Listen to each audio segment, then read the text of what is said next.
పేరు దొంగరావు, నా భార్య పేరు భవాని. ఎడ్యుకేషన్ తెచ్చుకున్నాము. ఒక ఫైనాన్స్ కంపెనీ ద్వారా ఆటో తీసుకుని నడుచుకోవాలి. నేనంతా బాగా కష్టపడి ఆటో నడిపిన ఖర్చు రిటర్న్ రావడంతో డబ్బులు మిగలక ఆటో ఫైనాన్స్ వాయిదా కట్టలేకపోయేవాడిని.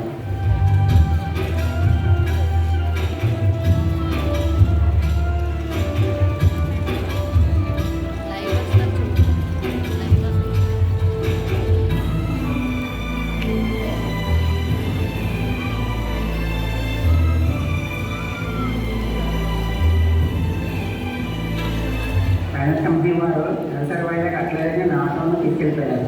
ఆటోని బయటికి తీసుకోవడానికి అధిక వడ్డీతో అప్పులు చేసి చాలా నష్టపోయాను. ఇంటికైతే తప్పుడైతే చాలు అప్పుడు వాళ్ళు వచ్చి భయపడిపోయేవాడు. ఒకరోజు ఇంట్లో టీవీ చూస్తుండగా వర్షంలో తడుచుతూ సతీశయ్య గారు దేవుడి వాక్యం చెప్తూ చూసి ఆశ్చర్యపోయాము.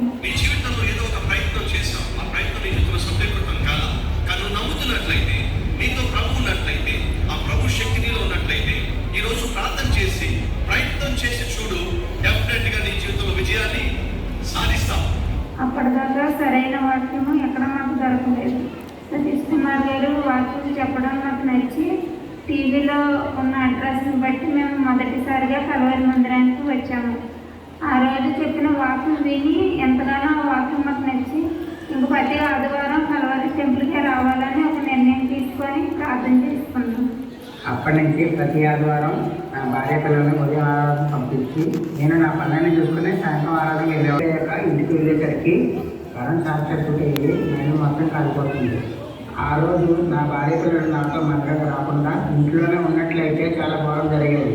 ఆ దేవుడే తన మందిరాన్ని తప్పించుకొని ఈ ప్రమాదాన్ని తప్పించాడు. అప్పుడు మా బంధువుల దగ్గరికి వెళ్ళి తలదాచుకున్నాం. ఇంకెన్ని రోజులు బంధువుల ఇంట్లో ఉంటాము, ఆడిపడి ఇల్లునే బాగు చేసుకొని ఉందామని తిరిగి వచ్చేసాం. ఇల్లు లేక మేము పడుతున్న బాధలు చూసిన దేవుడు బంధువుల సహాయంతో ఇంటిని నిర్మించుకుని చెట్లు ఇచ్చాడు. మెల్లమెల్లగా ఇంటిని పూర్తిగా బాగు చేసుకున్నాం. కానీ ఏ పని లేక ఏం చేయాలో అర్థం కాక చాలా కష్టాలు పడుతుండగా దేవుడు ప్రార్థిస్తున్నాం. అప్పుడు నాకు ఇస్త్రీ చేయాలని ఒక ఆలోచన వచ్చింది. వెంటనే మా ఆయన దగ్గరికి వెళ్ళి అండి నేను ఇస్త్రీ చేస్తానని చెప్పాను.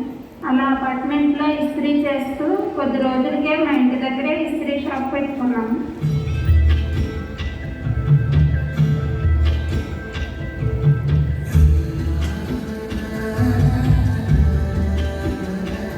కలవరి టెంపుల్లో ఉపవాస ప్రార్థన జరుగుతుండగా 40 రోజులు ఉపవాసం ఉండి నా భర్త ఉద్యోగం కొరకు ప్రార్థించాను. నా ప్రార్థన ఆలకించిన దేవుడు అద్భుతం చేసి ఒక లాండ్రీ షాప్లో చక్కని ఉద్యోగాన్ని ఇచ్చి నా భర్తని దీవించాడు.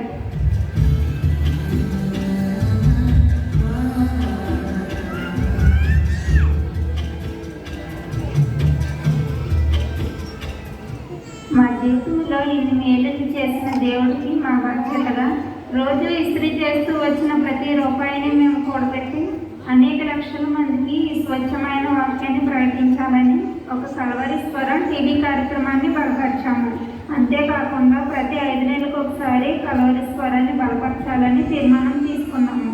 మా ఇద్దరికి వచ్చే సంపాదనలో ప్రతి నెల తప్పకుండా దేవుడికి దశమభాగం ఇస్తున్నాము. మెల్లమెల్లగా మాకున్న అప్పులన్నీ తీర్చుకునే శక్తి దేవుడు మాకు ప్రసాదించాడు.